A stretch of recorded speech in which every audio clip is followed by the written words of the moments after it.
अखिलशास्त्रसुता जलते महितोपनिषत्सनितात्मनिते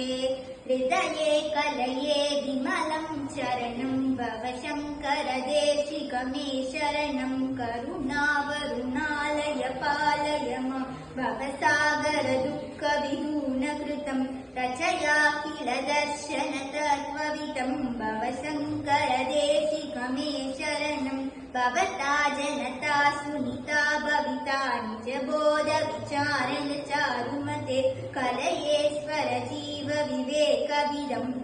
भव शङ्कर देशिकमे शरणं भवयेव भवानि किमे नितरां समजायत चेतसि कौतुकिता मम वारय मोहमहाजलतं भव शङ्कर देशिकमे शरणं सुकृते विकृते बहुधा भवतो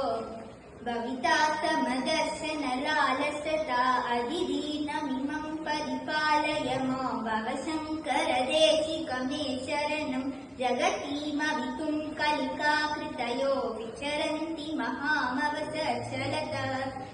अधिमांशु विरात्र विभासि गुरु भव शङ्कर देशिकमे शरणं गुरु पुङ्गव पुङ्गव केतनते समतान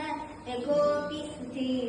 शरणागत वत्सल तत्त्वविते भव शङ्कर देशिकमे शरणं विदितान मया विशदैककला न च किञ्चन काञ्चनमस्ति गुरु ऋतमेव विते कृपां सहतां भव शङ्कर देशिकमे शरणम्।